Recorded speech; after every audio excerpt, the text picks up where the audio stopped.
12 ज्योतिर्लिंगापैकी एक असणाऱ्या परळीच्या वैजनाथाला आपल्या सर्वांच्या वतीनं साष्टांग दंडवत घालतो। कंकालेश्वराच्या चरणी प्रार्थना करतो की माझ्या बीड जिल्ह्यामध्ये धर्माचं काम करणाऱ्या तरुण पोरांना प्रचंड शक्ती दे आणि त्यांच्या हातून खूप चांगलं धर्माचं काम व्हावं अशी प्रार्थना मी परमेश्वराच्या चरणी करतो। खरं तर आता संग्राम बापू इतकं बोललेले आहेत आणि त्यांच्यानंतर मी काय बोलावं असा यक्ष प्रश्न माझ्या मनात पडला आहे। संग्राम बापू कीर्तनकार आहेत, प्रवचनकार आहेत, त्यापेक्षा ते राष्ट्रभक्त जास्त आहेत। माननीय मिलिंद एकबोटे साहेब, माननीय आशिष भैया दुसाने, माननीय संतोष पवार, माननीय गायत्री देवी ताई आणि तुम्ही सगळे, आम्ही आल्या आल्या खुर्च्या मोकळ्याच होत्या। संग्राम बापूंनी माझ्याकडे बघितलं, म्हटलं बीड मध्ये हिंदू सभा होतीये आणि थोड्या वेळानं लक्षात आलं की इथल्याही हिंदू तरुणांच्या मनामध्ये तोच राग आहे की ज्या प्रकारे जिहादी प्रवृत्ती इथं चुकीच्या पद्धतीनं काम करतायत त्यांना प्रत्युत्तर द्यायचं आहे आणि म्हणून इतक्या मोठ्या संख्येनं हिंदू बांधव इथं एकत्रित आलेला आहे। आता अनेक विषय इथं झालेले आहेत आणि त्या विषयावरती मी आता परत रिपीट बोलणं हे काय मला योग्य वाटत नाही।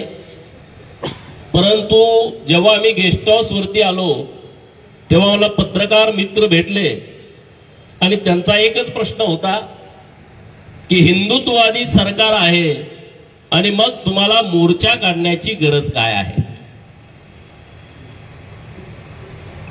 बऱ्याच विरोधकांचे पण हेच प्रश्न आहेत की सत्तेमधले आमदार आहे आणि तुम्ही मग रस्त्यावरती का उतरताय। महाराष्ट्रामध्ये हिंदुत्ववादी सरकार आहे आणि या सरकारचा नेता एकदम खमक्या आहे। सरकारचा प्रमुख नेता देवाभाऊ हिंदुत्वाचं रक्षण करण्यासाठी अत्यंत खंबीर आहेत आणि त्यांच्या कामातून आपल्या निदर्शनास आलाय की विशाळगडावरती जिहाद्यांनी केलेलं आक्रमण, प्रतापगडाच्या पायथ्याशी अफजल खानाच्या कबरीच्या बाजूने केलेलं आक्रमण, त्याचं चालू असलेलं उदात्तीकरण हे देवाभाऊंच्या सरकारने सगळं उद्ध्वस्त करून टाकलंय। हे अख्ख्या महाराष्ट्राला आणि हिंदुस्थानाला माहित आहे। याच देवाभाऊंच्या सरकारनं देवाभाऊंच्या नेतृत्वात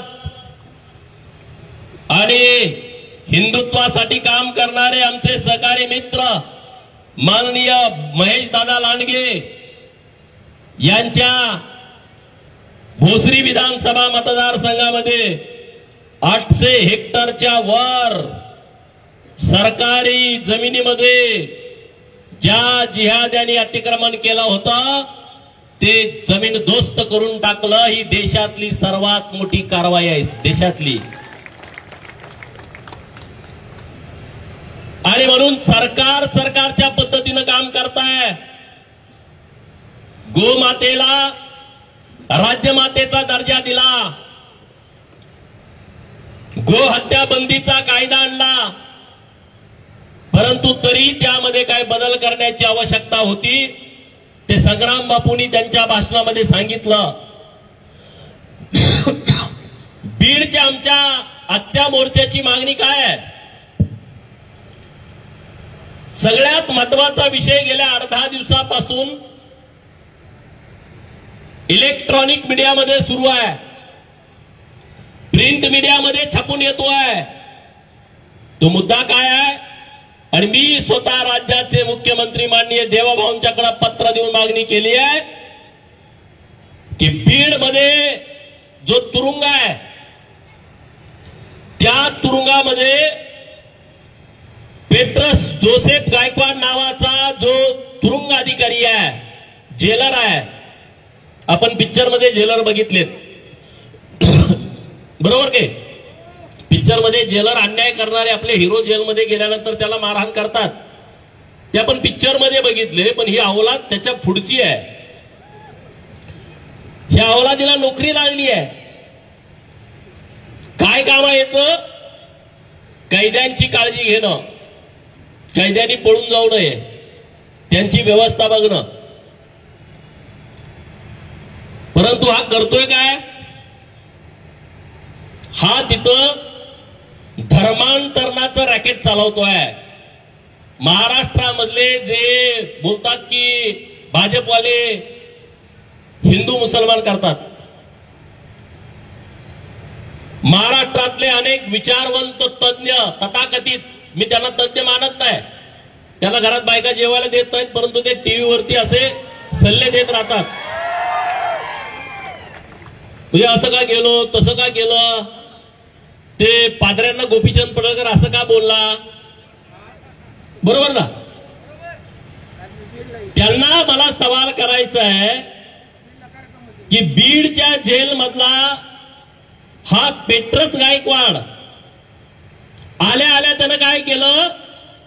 आल्या आल्या तुरुंगाच्या मेन एंट्रीचं गेट आहे तिथे एका झाडावरच्या तिथं छत्रपती शिवाजी महाराज आणि तुकाराम महाराजांचा एक फोटो होता. ह्या भडव्यानं आल्या आल्या तो फोटो काढला. काय धाडस आहे बघा. म्हणजे हिंदू झोपला नाही, हिंदू अर्ध मेलाय. अरे छत्रपती शिवाजी महाराजांचा आणि तुकाराम महाराजांच्या भेटीचा फोटो हा अधिकारी काढतोय. एवढ्यावर थांबत नाही तो, पुढे जाऊन महात्मा गांधी आणि डॉक्टर बाबासाहेब आंबेडकरांचा फोटो काढून जिथं त्यांचा साहित्य ठेवलंय, म्हणजे टाकाऊ साहित्य, त्या खोलीमध्ये नेऊन ठेवतोय. तुरुंगाच्या एंट्रीला बायबल मधले स्लोगन असे 9 फोटो लावतोय एंट्री मध्ये. जेलमध्ये गेल्या 25-30 वर्षांपासून, अरे आमचा महाराष्ट्र ही वारकऱ्यांची परंपरा असणारा महाराष्ट्र आहे. अखंड जगामध्ये अशी कुठं वारी निघत नाही. आळंदीहून पंढरपूरला जगातल्या लोकांना प्रश्न पडलाय, अरे निमंत्रण नाही, पत्रिका नाही, लाखो लोक वारीमध्ये येत आहेत. अशा वारकऱ्यांचं कीर्तन आणि भजन जेलमध्ये गेल्या 25 वर्षापासून सुरू होतं. या हरामखोरानं ते कीर्तन आणि बंद केलाय, भजन बंद केलाय. मागच्या महिन्यामध्ये गणपती होता. अनेक वर्षांपासून गणपती जेलमध्ये कैदी बसवतात. हा म्हटला की इथं गणपती बसवायचा नाही. जेव्हा कैदी उपोषणाला बसले, ते आंदोलन करायच्या तयारीमध्ये आले, तेव्हा मग यांना गणपती बसवायला शेवटच्या दिवशी परवानगी दिली आणि तिथं म्हणे वाद्य वाजवायचं नाही. मला त्या तथाकथित विचारवंतांना बीड मधून प्रश्न विचारायचा आहे, मग याला काय म्हणायचं? हे या पेट्रोलचं काम आहे का? त्याची जबाबदारी आहे का? याच्या पुढे जाऊन तो कैद्यांना म्हणतोय 1 लाख देतो, 2 लाख देतो, तुम्ही धर्मांतरण करा. त्यातले दोन नावं आहेत, अमोल भवळे, महेश भवळे. यांना त्यांनी 1-1 लाख रुपये 2-2 लाख रुपयाचा आमिष देऊन त्यांनी तक्रार पण दिलेली आहे. मग याच्यावरती काय कारवाई केली पाहिजे तुम्ही सांगा. करायला पाहिजे की नाही केली पाहिजे? आवाज येऊ द्या. करायला पाहिजे की नाही करायला पाहिजे? छत्रपती शिवाजी महाराजांचा फोटो काढतोय, काय केलं पाहिजे याला सांगा. हा,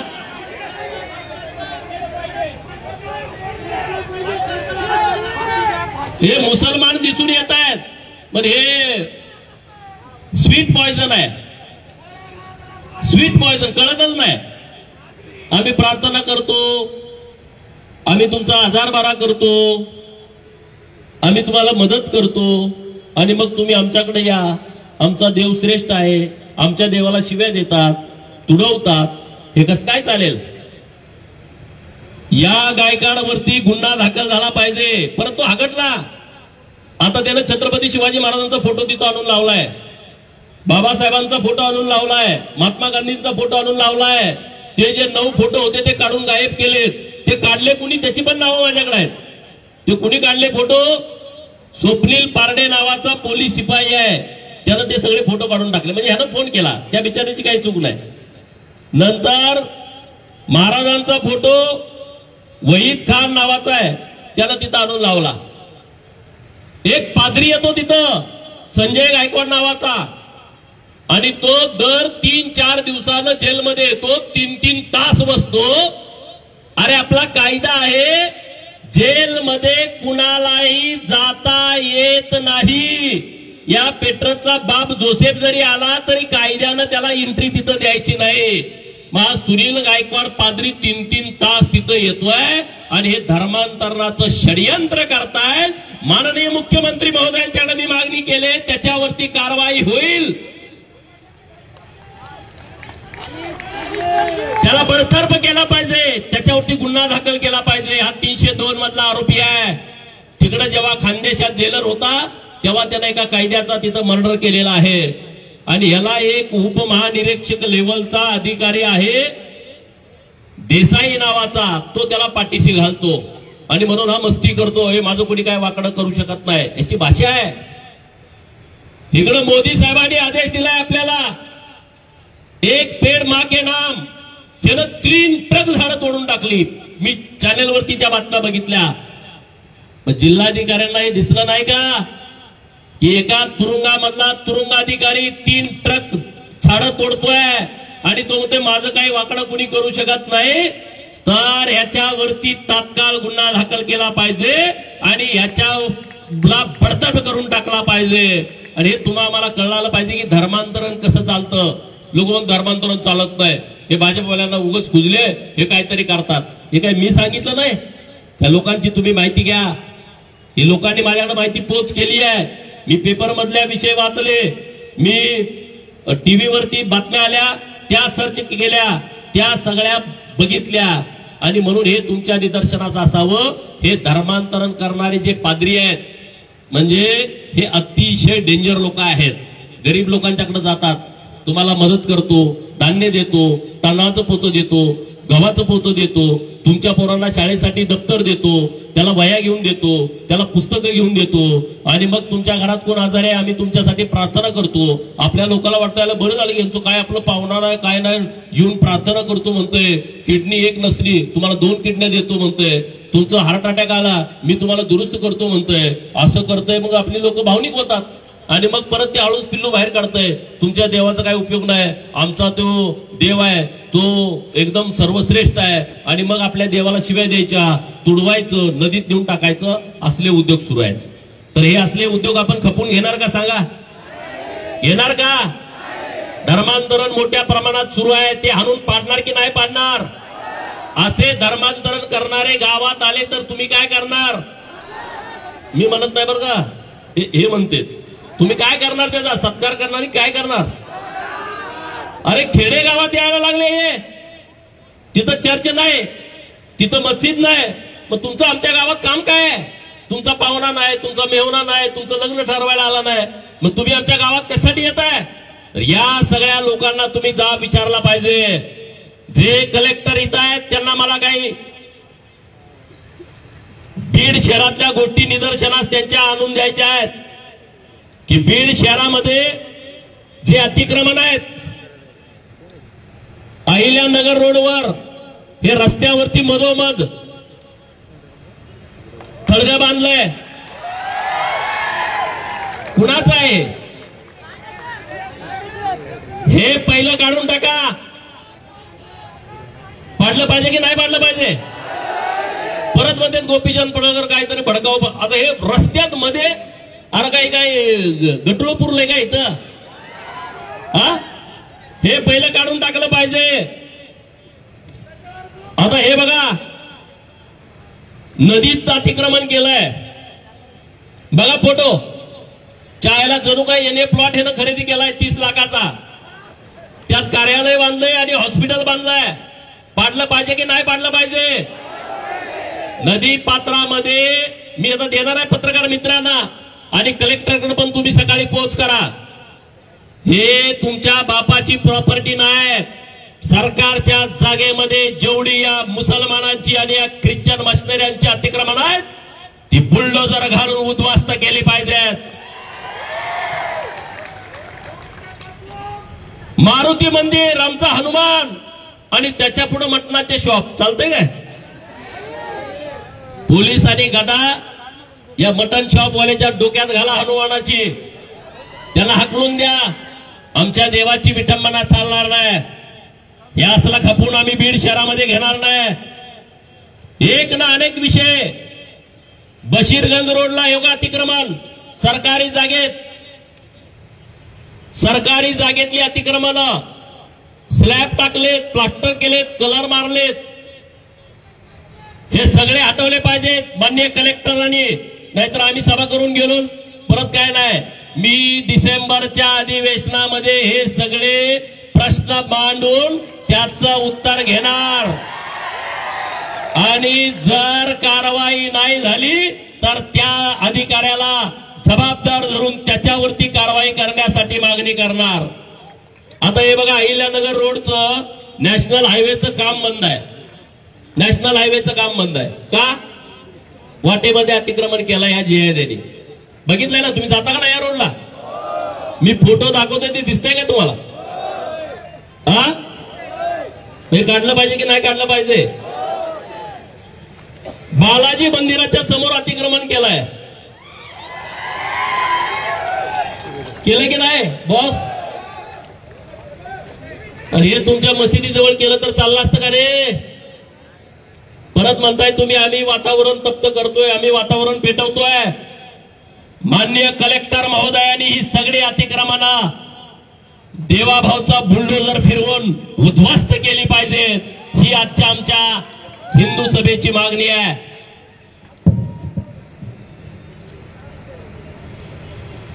बीड शहरामध्ये तेलगाव नाका, नाळवंडी नाका परिसरामध्ये आदित्य शिक्षण संस्थेचं शिक्षण संकुल आहे आणि तिथं आमच्या हिंदू मुलींना हे पोरं त्रास देत आहेत. त्यांना जाळ्यात पाडतायत, प्रेमाच्या फसव्या, लव जिहादची प्रकरणं होत आहेत. तिथं एक पोलीस चौकी झाली पाहिजे, ही आमच्या हिंदू सभेची मागणी माननीय SP बीड यांच्याकडे आहे. आणि ज्या शहरामध्ये जेवढी कॉलेज आहेत त्या कॉलेजमध्ये विद्यार्थी सोडून दुसऱ्या तिसऱ्या कुठल्याच पुरुषाला, युवकाला एंट्री देता कामा नये. आणि ह्या परिसरातलं जे कॉलेज आहे तिथं जर हे कोणी जिहादी प्रवृत्तीची पोरं दिसली त्यांच्या ढुंगणावरचं साल्ट पोलिसांनी काढलं पाहिजे. उद्या चेक करा ना, कॉलेज भरताना आणि कॉलेज सुटताना तिथं कोण गाड्या लावून बसतंय.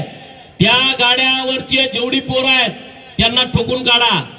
जीन्स एकाची मागून आणून घातलेली असते, बूट एकाचा घातलेला असतो, गाडी एकाची आणलेली असते. खरं आहे, मी खोटं सांगत नाही.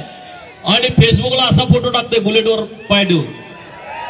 आणि त्या आपल्या पोरीला पण माझी विनंती आहे, तुमच्या पाया पडतो, हे इतकं मोठं षडयंत्र आहे, नीट समजून घ्या. नहीं हमारा भाभी का बेटा बहुत अच्छा है, बहुत अच्छा बोलता है, वो ऐसा नहीं है, ये हिंदू लोग जो काम करते हैं वो ऐसे ही बोलते, ऐसा कुछ नहीं है। तुम्ही बघा जिम मध्ये जाताना ट्रेनर कोण आहे बघा, जिम मध्ये आपल्या जर तरुण मुली जिम मध्ये जात असतील त्यांना समजावून सांगा योगा करा घरात, तिकडे जिम कडे जायची आवश्यकता नाही। हे फसवतायत, हे तुमच्यावरती अन्याय करतायत। श्री क्षेत्र मन्मथ स्वामी कपिलदार देवस्थान इथं जी आपली मंदिर आहेत तिथं छेडछाडीचं प्रमाण वाढलंय। ते माननीय एसपी साहेबांनी या सगळ्या बाबीची गंभीर दखल घ्यावी आणि त्यांच्यावरती कडक मधली कडक कारवाई करावी, हे आमचं या हिंदू सभेचं म्हणणं आहे।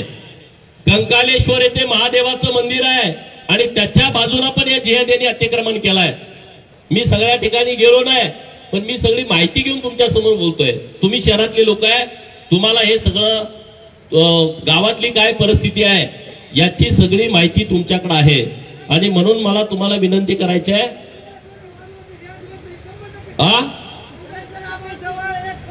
कलेक्टर ऑफिसचं पण दाखवतो की कलेक्टर ऑफिसच्या बाजूला तर अतिक्रमण केलंय। कलेक्टर साहेबांनी उद्या बघावं जाऊन, तिथं जो पीर दर्गा आहे अतिक्रमण आहे ते सगळं काढून टाकलं पाहिजे। बालेपीर भागातील जे अतिक्रमण केलेलं आहे ते हटवलं पाहिजे। हे जे सगळे अतिक्रमण शहरातले आहेत आणि घरपट्टी पाणीपट्टी वसूल करा ना, काय नुसतं हिंदूंनीच घरपट्टी आणि पाणीपट्टी भरायची आणि तुम्ही दादागिरी करायची, हे चालणार नाही।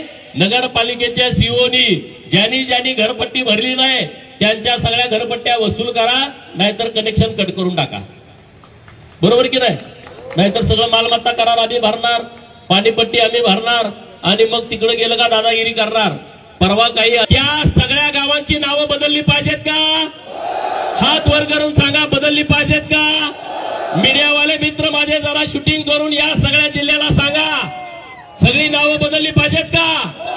तर या गावातल्या लोकांना माझं आव्हान आहे, तुमचं नेमकं मूळ नाव काय होतं ते आमच्याकडे कळवा। राज्याच्या मुख्यमंत्री महोदयांना आम्ही पत्र देतो आणि एका दणक्यात सगळी नावं बदलून टाकू। तुम्हाला माहित आहे ना, मी रायगडवरती गेलो होतो आपल्या अधिवेशन काळाच्या अगोदर आणि तेव्हा तिथं आमच्या रायगडचं ग्रामपंचायत म्हणजे जो रायगड किल्ला आहे तो छत्र निजामपूर ग्रामपंचायतच्या अंतर्गत होता। छत्र निजामपूर, अरे कुठं आला निजाम तिकडं महाराजांच्या रायगड किल्ल्याकडं। ही षडयंत्र कशी आहेत बघा, जुन्यापासून चालू आहेत। अरे छत्रपती शिवाजी महाराजांनी सगळ्याला गाडलं, त्याच्यावरती भगवा झेंडा फडकवला आणि त्या किल्ल्याच्या ग्रामपंचायतचं नाव छत्र निजामपूर। मी गेलतो तिथं 28 तारखेला, 29 तारखेला मी तिथं होतो, 30 तारखेला राज्याचे मुख्यमंत्री देवभावना भेटलो आणि 18 तारखेला नाव बदलून टाकलं। किती दिवसात? किती दिवसात? 18 दिवसात नाव बदललंय, असं कुठं झालंय का तुम्ही सांगा? म्हणून हे छत्रपती शिवाजी महाराजांच्या विचाराला मानणारं सरकार महाराष्ट्रामध्ये आहे। नाहीतर 20-20, 30-30 वर्ष मागणी करा, 30-30 वर्ष मागणी करा, नाव बदलतो, नाव बदलतो, नाव बदलतो, असं नाही। अहमदनगरचं नाव बदला, एकच मागणी केली आणि एका वर्षाच्या आतमध्ये कारवाई झाली। रेल्वे स्टेशनचं नाव बदललं, पोस्टाचं नाव बदललं, महानगरपालिकेचं नाव बदललं, शहराचं नाव बदललं, जिल्ह्याचं नाव बदललं आणि आता हे बडवे येऊन म्हणतात ना आम्ही अहमदनगरच म्हणणार। ती बारकी पोरं रडत आहेत का आई जवळ असताना? नाही आई मला चॉकलेटच पाहिजे, आई मला चॉकलेटच पाहिजे। अरे ते काय असा प्रकार आहे काय? आणि तुमचं प्रेम कसं काय असू शकतं औरंगजेबावरती? अरे तुम्ही या महाराष्ट्रामध्ये राहता, तुम्ही या हिंदुस्थानामध्ये राहता, मग तुम्ही औरंगजेब तुम्हाला पाहिजे, तुमच्या पोराचं नाव ठेवा की नाही औरंगजेब? आहे का कोणाचं नाव? आहे का? नाही ठेवत। अफजल खान नाव ठेवतात का? ठेवा की। शाहिस्ते खान नाव ठेवा की। नावं ठेवायला यांना नको वाटतंय, पण आत्मप्रेम आहे त्यांचं, आत्मप्रेम उपाळून जातं। हे चालणार नाही। छत्रपती शिवाजी महाराजांनी ह्या सगळ्या औलादींना गाडलेला आहे। आता जर तुम्ही कुणी अशा पद्धतीची वळवळ कराल तर तुम्हाला सुद्धा खड्ड्यात गाडून आम्ही त्याच्यावरती भगवा झेंडा फडकवू। ही भूमिका आपल्या सगळ्यांची मित्रांनो असली पाहिजे। हे सगळं वातावरण दूषित करण्याचा प्रयत्न हे सगळे करतायत। आपल्या एक मला वाटतंय अंबेजोगाईची एक करोडपती घराण्यातली मुलगी पुण्यामध्ये एका अशा जिहाद्याच्या कंपनीत कामाला होती। त्याचे लग्न 2-3 झाले होती, 10-12 त्याला पोरं होती, तरी सुद्धा त्यानं त्या मुलीला फसवलं मित्रांनो। परंतु ती वाघीण शानी निघाली, तिथून इकडं परत आली। काय काय मुलीला समजावून सांगायला आमची पोरं गेली, ऐकत नाही, म्हणजे आईला ओळखत नाही, बापाला ओळखत नाही। मग पोलीस म्हणते 18 वर्ष पूर्ण झाली, मग आम्हाला तर तिच्या म्हणण्या अरे 18 वर्ष पूर्ण झाली पण कसं, हे चालणार नाही। आणि म्हणून आता तुमच्या इथं मला वाटतंय रिलायन्स मॉल मध्ये एक हिंदू मुलगा होता, त्याच्यासोबत एक मुस्लिम भगिनी होती आणि त्याला बघितलं तरी मारहाण केली। झालं की नाही? तर काय त्यानं केलं होतं? काहीच नाही। व्हिडिओ पण आलाय, मी व्हिडिओ बघितला। बुरक्यामध्ये माझी मुस्लिम बहीण आहे आणि त्या भगिनी बरोबर हिंदू पोरगा आहे, नुसता हिंदू पोरगा बोलला म्हणून मारलं। मग भडव्यानो तुमच्या गांडीची साल्टी काढली तर काय बिघडते का रे? आणि हे महाराष्ट्रातले तथाकथित विचारवंत सांगतात की लव जिहाद नाही, लव जिहाद नाही। अरे मग हे नुसतं बोललं तर मारलं महाराष्ट्रामध्ये, इथं बीड मध्ये, आणि मग तुम्हाला चालत नाही का रे? आम्ही जर लव जिहादच्या विषयावरती बोललो तर मग तुमच्या बुडाला का आग लागते? आज आम्ही बोलतोय, उद्या तुमच्या घरापर्यंत हे येणार आहे। हे प्रकरण दिसतंय, एवढं सोपं नाही मित्रांनो। तुम्ही लोकसभेचा निकाल बघितला, वोट जिहाद कसा होतो। लोकसभेमध्ये आपले जे माजी मंत्री होते आणि खासदार होते, मालेगाव मध्ये येऊपर्यंत 1,94,000 मतांनी पुढे होते। इकडे मिरवणूक चालली, 1,94,000 मतं एका मालेगाव मतदारसंघामध्ये ती वजा होऊन 4,000 मतांनी आपला खासदार पडतोय। आणि तुम्ही ना आम्ही काय करत बसलोय बघा। आणि त्याच्यानंतर विधानसभेची निवडणूक झाली, काँग्रेसवाल्यांना वाटतोय हे आमचे वोटर आहेत, काँग्रेसवाल्यांना तुम्ही येडाय, हे तुमचे वोटर नाहीत। रंजन चौधरी नावाचा पश्चिम बंगाल मधला 5 वेळा खासदार होता, हिंदू खासदार, जो तिथं निवडून येत होता 5 वेळा। त्यानं कामही केली, सगळं केलं, परंतु आताच्या निवडणुकीमध्ये तो क्रिकेटर उभा केला टीएमसीनं, आणि तो क्रिकेटर 80,000 मतांनी निवडून आला। म्हणजे हे मतदान कोणाला द्यायचं यांना कळतं। जोपर्यंत निवडून येण्याची क्षमता नाही तोपर्यंत ते असं भानगडीत करत नाही, ते काँग्रेसला मतं देतात। परंतु त्यांना जेव्हा कळतं आपला माणूस निवडून येतोय तेव्हा ते काँग्रेसला वाऱ्यावरती सोडून देतात। रंजन चौधरी 5 वेळचे खासदार पडले। याच्या पुढं खरं महत्वाचं आहे, 2 मुसलमान उमेदवार उभा होते आणि 11 हिंदू अपक्ष उभा होते। 11 हिंदूंना 5 लाख मतं पडली बघा, 11 हिंदूंना 5 लाख मतं पडली। रंजन चौधरी काँग्रेसचा जरी असला तरी दगडापेक्षा वीट मऊ हिंदूच होता, तो 80,000 मतांनी पडला। 2 मुसलमान अपक्ष उभा होते, त्यांना फक्त 2,500 मतं पडली। किती? म्हणजे कसं मत करायचं हे सुद्धा आता शिक्षण घेण्याची आवश्यकता आहे। ते जर 11 उभे राहिले नसते हा 4 लाख मतांनी निवडून आला असता, पण त्यांना 5 लाख मतं पडली। म्हणजे इथं सुद्धा तुम्ही सगळे बघा, आता तुमच्या निवडणुका येतील तेव्हा कशा पद्धतीनं मतं करायची, कशा पद्धतीनं लोकांना निवडून द्यायचं, हे सगळं तुम्ही विचारपूर्वक करण्याची आवश्यकता आहे मित्रांनो। जर तुम्ही विचारपूर्वक हे केलं नाही तर येणारा काळ वाईट आहे। तुम्ही आता पूर्व भारतामध्ये बघा, हिंदूंची संख्या संपली पूर्व भारतामध्ये। तुम्ही तामिळनाडूत जावा, तुम्ही केरळात जावा, तुम्ही गोव्यात जावा, गावच्या गाव ख्रिश्चन झाली। अरे ख्रिश्चन आले कुठनं? ख्रिश्चन काय इथले आहेत का? नाही, गावच्या गाव। आता ह्याचं नाव बघा की, ह्याचं नाव काय म्हणतोय? पेट्रस जोसेफ गायकवाड। अरे गायकवाड कुठलं आलं? पेट्रस नाव आहे, पेट्रस जोसेफ गायकवाड। अरे मग ती गायकवाड पण बदल की। आणि म्हणून आमचा सरकारकडे मागणं आहे, आणि सरकार आता धर्मांतराच्या बाबतीमध्ये कडक कायदा आणताय। तो कायदा असा असणार आहे की तुम्ही इकडं नोकरीतलं आरक्षण घेता, इकडं जोसेफ म्हणतोय तिकडं म्हणतोय मी एससी आहे, इकडं पेट्रस म्हणतोय, तिकडं जाऊन म्हणतोय मी एससी आहे.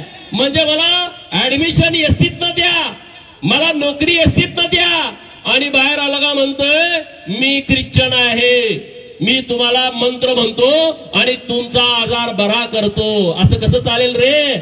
असं चालणार नाही. आणि म्हणून आता कायदा येतोय, सुप्रीम कोर्टाने निर्णय दिलाय, असे जे पेट्रस आहेत, जे जातीचा दाखला वापरून नोकरीला लागलेले आहेत, त्याचा जातीचा दाखला काढा, त्याचं नियुक्तीपत्र काढा आणि त्याचा पुरावा द्या की हा पूजा पाठ हिंदू धर्मा पद्धतीनं करत नाही, ह्याचं लग्न हिंदू धर्मा पद्धतीनं होत नाही, ह्याचं मेल्यावरती ह्याला पुरतंय, ह्याला जाळत नाही, ह्याचा जरी पुरावा दिला तर ह्याला नोकरीतून कायमचा काढून टाका, असा सुप्रीम कोर्टाचा आदेश आहे. सुप्रीम कोर्टाचा. असे जेवढे जेवढे तुमच्याकडे धर्मांतरित झालेले आहेत, मध्ये मुस्लिम असतील किंवा ख्रिश्चन असतील, त्यांची यादी काढा आणि ती तुम्ही त्या त्या जिल्हाधिकाऱ्यांच्याकडे द्या, त्या सीओ साहेबांच्याकडे द्या, जिल्हा परिषदच्या किंवा अन्य कोण प्रमुख असतील तिथं तुम्ही त्याची माहिती द्या आणि तो सुप्रीम कोर्टाचा आदेश जोडून द्या, याला बडतर्फ करून टाकते. आणि म्हणून आम्ही मागे भूमिका घेतली की जर तुम्ही धर्मांतरण जबरदस्तीनं करण्यासाठी जर आमच्या गावात आला तर तुम्हाला आम्ही महालक्ष्मीचा प्रसाद देऊन पाठवल्याशिवाय माघारी राहणार नाही. आता महादेवीचा प्रसाद म्हणल्यावर काय तर वादग्रस्त विधान म्हणता येणार नाही का? म्हणता येईल हा, पण तो प्रसाद तुम्ही द्या. कसा द्यायचा तो तुम्हाला माहित आहे, तो दिला पाहिजे. अरे धर्मासाठी जगू आपण. काय एकच जगामध्ये काय परिस्थिती आहे? डॉक्टर बाबासाहेब आंबेडकर साहेब म्हणले होते फाळणी करताना 1940 ला त्यांनी पुस्तक लिहिलंय, thoughts on Pakistan, partition of India. अगोदरच पुस्तक लिहिले. माणूस किती हुशार असेल बघा. त्यांनी सांगितलं होतं जर फाळणी करायची म्हणली तिकडचे हिंदू इकडे आणा, इकडचे मुसलमान तिकडे पाठवा. म्हणजे बाबासाहेबच वाक्य आहेत. त्यांना माहित होतं या भारतामध्ये जर शांतता ठेवायची असेल तर ह्यांची रेल्वे भरून तिकडे गेली पाहिजे आणि तिकडची आपली रेल्वे भरून इकडे आली पाहिजे. हे त्यांनी 1940 ला लिहिलं. 15 ऑगस्ट 1947 ला आपण स्वतंत्र झालोय. आणि परत माझ्यावरती टीका, गोपीचंद पडळकरची जीभ घसरली. अरे पुस्तक वाचा की, मी माझ्या अंगचं सांगत नाही, मी माझ्या मनाचं सांगत नाही. महामानव डॉक्टर बाबासाहेबांनी लिहिलेल्या पुस्तकातलं मी सांगतो. तरी पण गोपीचंदची जीभ घसरते. यार कुठं इथंच आहे की जीभ कुठं घसरते? अरे त्यांचं जर आज ऐकलं असतं महामानव बाबासाहेबांचं तर आज आम्हाला हिंदू मोर्चा काढायची गरजच पडली नसती मित्रांनो. गोरक्षक व्हायचीच गरज पडली नसती. इथं कोण नसतं. तर काश्मीर मधली परिस्थिती बघा. 100 वर्षापूर्वी एक पण मुसलमान तिथं नव्हता. आज तिथं हिंदू शोधायची वेळ आली आहे. एवढे अन्याय, एवढे अत्याचार, एवढं धर्मांतरण झालंय. अरे जे काश्मीर मध्ये झालं ते आज तुमच्या गावागावात सुरू आहे.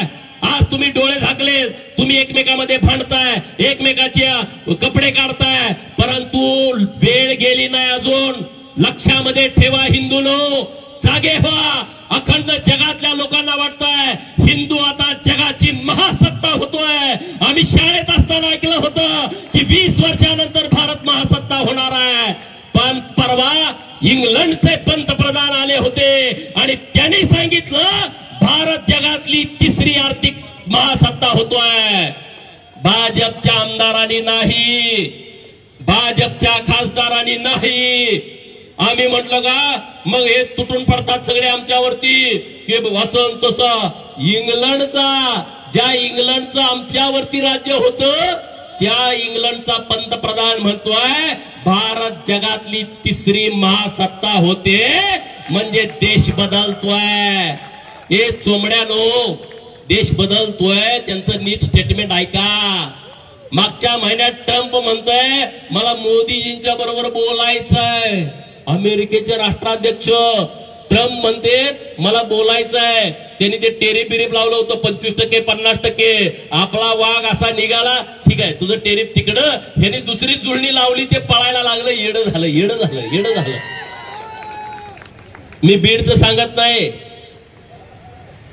मी सांगलीचं, साताऱ्याचं, कोल्हापूर, सोलापूरचं सांगत नाही, मी सिंधुदुर्ग, रत्नागिरी, रायगडचं बोलत नाही. नंदुरबार, धुळे, जळगाव, नाशिकचं बोलत नाही, मराठवाड्यातले तुमचे जे 7-8 जिल्हे आहेत तिथलं सांगत नाही. अमेरिकेच्या राष्ट्राध्यक्षाची भूमिका आहे की मला मोदी साहेबांशी बोलायचं आहे. वाढदिवसाची वाट बघितली आणि वाढदिवसाला सकाळी पहिला मोदी साहेबांना फोन आला. ही ताकद तुमची वाढायला लागली मित्रांनो. ही अशीच वाढत नसते. तुम्ही सगळे एकत्रित आलेला आहात, तुम्ही सगळे एकजीव झालेला आहात आणि त्यांना सगळी राष्ट्र इस्लामिक राष्ट्र करायचे आहेत. भारतावरती त्यांचा डोळा आहे. हे फार मोगलापासून चाललंय, परंतु त्यांना जमाना झालाय. हिंदू समाज कशी आक्रमण करत नाही. हिंदू कधी गेलेत का आमचे हिंदू या म्हणून, हिंदू व्हा म्हणून? युट्यूबला सर्च करा. जगातल्या प्रत्येकाला वाटतंय हिंदू धर्म हा सर्वश्रेष्ठ आहे. आपल्या नव्हे, बाहेरच्या देशातल्या लोकांना वाटतंय. त्यांचं युट्यूबला तुम्ही सर्च करा. त्या रशियामधल्या मुली इथं येत आहेत, फ्रान्स मधल्या मुली इथं येत आहेत, ऑस्ट्रेलियातल्या मुली भारतामध्ये येत आहेत. त्यांना आपल्या संस्कृतीविषयी अट्रॅक्शन आहे. त्यांना आपला हिंदू धर्माच्या पद्धती परंपरा आवडतात. त्या म्हणतात की आम्हाला हिंदू व्हायचं आहे. तिथं आपला कोणी माणूस गेला नाही. रेशन देतो, तुम्हाला कपडे देतो, तुम्हाला वह्याची वह्या देतो, पुस्तकं देतो, दप्तर देतो, पायात पोरांना घालायला बूट देतो, तुम्ही हिंदू व्हा. नाही, जबरदस्तीनं नाही. त्या सगळ्या लोकांना वाटतं की हिंदू हीच संस्कृती जगाला वाचवू शकते, हिंदू हीच संस्कृती जगाला पुढे घेऊन जाऊ शकते. भारतातली नाही, बाहेरचे लोक बोलतायत. पाकिस्तानच्या लोकांच्या तुम्ही युट्यूबला सर्च करून मुलाखती बघा. पाकिस्तानच्या जे शत्रू राष्ट्र आहे तिथली लोक म्हणतायत की हिंदू पद्धती आहेत त्याच आम्हाला पाहिजेत, पाकिस्तान मधली लोक. आणि आपल्या दगडी म्हणतोय तुम्ही हिंदू हिंदू कशाला करताय. मलाही लोक म्हणले अरे तुम्ही, म्हणलं अरे ते राजकारण हा दुय्यम भाग आहे. माझा बाप कुठं आमदार खासदार मंत्री होता, बरोबर की नाही? आमदारकी आणि खासदारकी महत्वाची नाही. अरे जे छत्रपती शिवाजी महाराजांनी काम केलं, जे पुण्यश्लोक अहिल्यादेवी होळकरांनी काम केलं, मोगलांनी अनेक वेळा आक्रमण केली, मग त्यांनी मंदिरच का पाडली? मोगलांनी अनेक वेळा आक्रमण केली, त्यांनी मूर्त्यांची तोडफोड का केली? त्यांना माहित आहे तुमच्या आस्थेवरती घाला घातल्याशिवाय तुम्ही नाउमेद होणार नाही. गेल्या 2-3 महिन्यामध्ये या महाराष्ट्रामध्ये घटना घडल्या. पुण्यामध्ये अन्नपूर्णा मातेचं मंदिर आहे, तिथं एक चांद शेख नावाचा जिहादी गेला आणि मूर्तीवरती त्याला लघवी केली, मूर्तीवरती अश्लील चाळे केले, त्याचा व्हिडिओ बाहेर आला. यवतमध्ये छत्रपती शिवाजी महाराजांच्या मूर्तीची मोडतोड केली, तरी तुम्हाला मला लाज वाटत नाही. अरे छत्रपती शिवाजी महाराजांच्या मूर्तीला हात घालायची याची हिंमत कशी काय होते? ते चेक करतायत तुम्हाला की छत्रपती शिवाजी महाराजांच्या मूर्तीची तोडफोड झाल्यानंतर हिंदू काय रिॲक्ट होतोय, हिंदू उत्तर काय देतोय, हे तुम्हाला चेक करतायत. अरे जर कोणी फडवा छत्रपती शिवाजी महाराजांच्या मूर्तीपर्यंत आला, पुण्यश्लोक अहिल्यादेवींच्या मूर्तीपर्यंत आला, डॉक्टर बाबासाहेब आंबेडकर साहेबांच्या मूर्तीची विटंबना करण्याचा प्रयत्न केला, तर त्याचे हात कलम केले पाहिजेत. ही भूमिका तुमची आणि आमची असली पाहिजे. याच्यापेक्षा कोण श्रेष्ठ आहे? छत्रपती शिवाजी महाराजांच्या पेक्षा कोणी श्रेष्ठ आहे का आपल्याला? अहिल्यादेवींपेक्षा कोणी श्रेष्ठ आपल्याला आहे का? डॉक्टर बाबासाहेब आंबेडकर साहेबांपेक्षा श्रेष्ठ आपल्याला कोणी आहे का? महात्मा ज्योतिबा फुले, सावित्रीबाई फुलेंपेक्षा आपल्याला कोण श्रेष्ठ आहे का? अण्णाभाऊ, आणि आपले महामानव आहेत ना, आपली श्रद्धास्थान आहेत, आपले आस्था आहेत. आणि कुणी पण येतो आणि विटंबना करतो, कुणी पण येतो मोडतोड करतो, कुणी पण येतो मंदिराची विटंबना करतो. हे कसं काय चालेल? हे चालणार नाही आणि हे आपण खपवून घ्यायचं नाही. ही गोष्ट तुम्ही कायम लक्षामध्ये ठेवा. आज मी बीडला आलोय, जेव्हा परत येईल तेव्हा इथून आपल्याला चांगल्या पद्धतीचं उत्तर मिळालं पाहिजे, तेव्हा इथून आपल्याला चांगल्या पद्धतीचा रिस्पॉन्स मिळाला पाहिजे. ही भूमिका तुमची आणि आमची सगळ्यांची असली पाहिजे. हे मी तुम्हाला कळकळीनं सांगतो, हे मी तुम्हाला हात जोडून सांगतो. आणि हिंदूला संपवणं एवढा सोपं नाही. हे कुठल्या येड्या गबाळ्याचं काम नाही. हे मोगलांच्या पासून औरंगजेब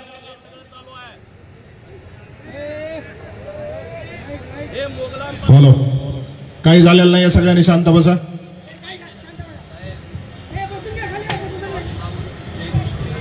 बघा, हे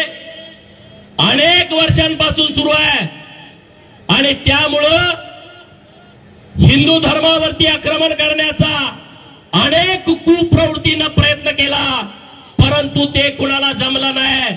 आणि म्हणून इथून सभेतून जाताना सगळ्यांनी लक्षात ठेवा की इथून पुढच्या काळामध्ये आपल्याला धर्माचं काम करायचं आहे. कुणाकुणाला धर्माचं काम करायचंय? मोबाईल काढा तुम्ही सगळे, टॉर्च चालू करा. कुणाकुणाला धर्मासाठी काम करायचंय, धर्माच्या रक्षणासाठी काम करायचंय. पत्रकार मित्रांना माझी विनंती आहे, हे सगळे आमचे बीड जिल्ह्यातल्या पोरांना धर्म रक्षक व्हायचंय, धर्माचं काम करायचंय.